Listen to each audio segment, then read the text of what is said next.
নমস্কার, আমি খাস কৌশিক। প্রতিদিন সকালের খাস আড্ডার শেষে আপনাকে বলি ভালো থাকুন, ভালো রাখুন। আপনাকে ভালো রাখার জন্য আমি শোনাই আপনার পছন্দের গান ওয়ান বাই ওয়ান। আর এই গোটা শহর জুড়ে যারা অসংখ্য মানুষকে নিয়মিত তাদের পরিষেবা দিয়ে ভালো রাখেন, আমি আজ করতে চলেছি তারই অনুসন্ধান। কেষ্টপুরের প্রফুল্ল কাননে গুডেস হসপিটালে এসে হাজির হয়েছি আমি। শুনেছি এর সুনামের কথা, কিন্তু আজ ব্যাপারটা একটু সরেজমিনে খতিয়ে দেখতে চাই। আসুন।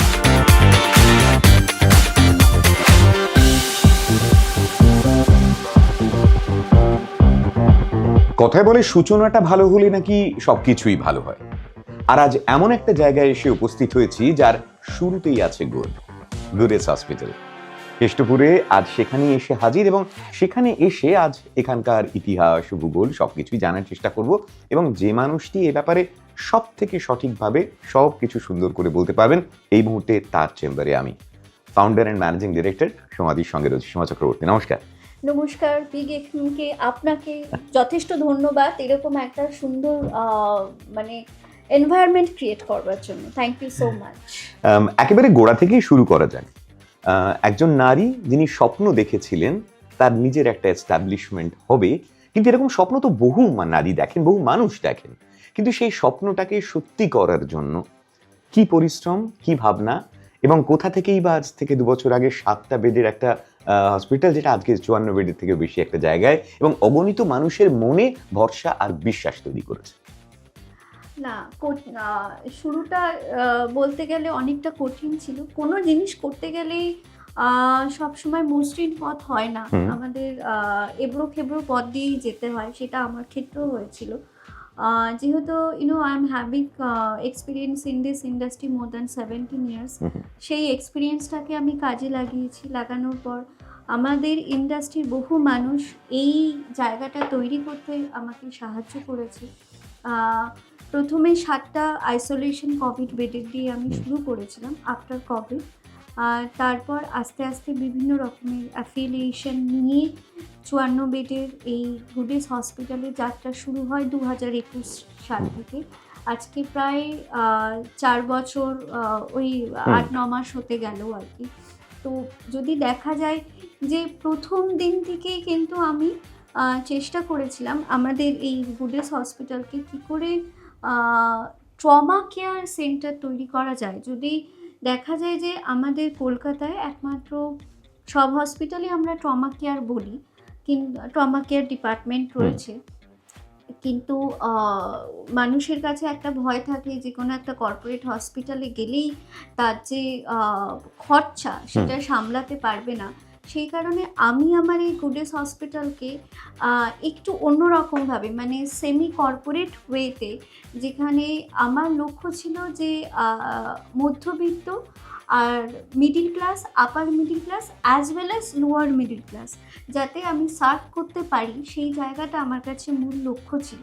সেই কারণেই এই হসপিটালের প্রথম দিন থেকেই কিন্তু আমি গভর্নমেন্টের বিভিন্ন স্কিমের সাথে যুক্ত করাই এই হসপিটালকে, যেমন Swasthyasathi, CGHS, West Bengal health scheme, রাজ্য পুলিশ, এগুলো সমস্ত রকম, আর বিভিন্ন ইন্স্যুরেন্স এগুলো আছে। তো এখনও পর্যন্ত আমরা মোর দ্যান 15,000 পেশেন্টকে আমরা সেবা দিয়েছি। তার ক্ষেত্রে আমাদের প্রায় আপনি যদি সার্জারি দেখেন, মোর দ্যান 5 to 6,000 আমাদের সার্জারি। আর কিছু উল্লেখযোগ্য কেস আছে আমাদের এখানে, যেখানে না বললেই নয়, ডেফিনেটলি পরে আসবো। আমি একটু আগে যখন বাইরের রুমে বসেছিলাম তখন সেখানে দেখছিলাম যে অনেকগুলো department, starting from critical care to cardiology to gastroenterology, so there is a long list. এবার এতগুলো ডিপার্টমেন্ট, সুতরাং এত রকমের পেশেন্ট আসবেন, এবং এতগুলো ডিপার্টমেন্টের জন্য যথেষ্ট ভালো doctors you have to arrange and you have to manage all this things. তো সুতরাং এই চ্যালেঞ্জটা কতটা কঠিন এভরিডে, আর এমন একটা সেক্টরে আপনি রয়েছেন যে পান থেকে চুন খসলেই সবাই রেড়ে করে উঠবে, because the health is a big issue. Challenge হচ্ছে, দেখুন, যেটা হচ্ছে যে কোনো আমাদের এই ইন্ডাস্ট্রিটা কি হয়, ডক্টররা, যে কোনো ডক্টর যখনই একটি হসপিটালের সাথে যুক্ত হওয়ার আগে 3-4টে জিনিস খুব ভালো করে দেখে। এক হচ্ছে যে আমরা যখন বলছি যে আমরা ক্রিটিক্যাল কেয়ার সার্ভিস দিচ্ছি, আমাদের ক্রিটিক্যাল কেয়ার ইউনিটটা কতটা স্ট্রং। আমরা কি মডার্ন ইকুইপমেন্ট আমরা এখানে রেখেছি। হুম। তার সাথে শুধু মডার্ন ইকুইপমেন্ট রাখলে হয় না, তার সাথে স্কিলফুল প্রফেশনাল, মানে যেমন আমাদের এই ইন্ডাস্ট্রিতে কিছু জিনিস রয়েছে as per the NABH guidelines যেটাকে বলা হয়, যে আপনার সিস্টার যাদের থাকবে বা আমরা নার্স ব্রাদার যাকে বলি তাদের জিএনএম হতেই হবে। এই জায়গাটা বিএসসি এমএসসি এই ধরনের যে তাদের যে প্রফেশনাল যে স্কিল সেইটা কতটা রয়েছে একটা ডক্টরের কাছে কিন্তু তখনই ভরসা দেয়। কারণ একটা কনসালটেন্ট যে কোনো হসপিটালে সে রুগীর কাছে 24 ঘন্টা বসে থাকতে পারবে না।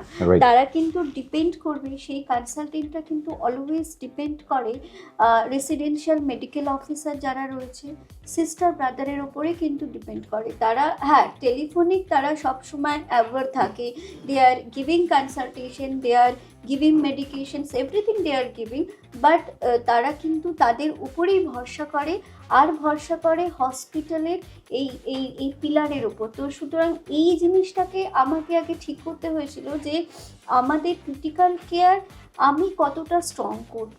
সেই ক্ষেত্রে যখন ডক্টররা যারা আজকে এখানকার সমস্ত রিনাউন্ড কনসালটেন্টরা আসে, যখন তারা ভরসা পেয়েছে যে yes Goodness is up to the mark for taking a critical care patient, তো সেই ক্ষেত্রে কিন্তু তখন শুধু আমাদের পেশেন্ট আমরা হসপিটাল থেকে দিচ্ছি এরকম না, even they are referring the patient to us.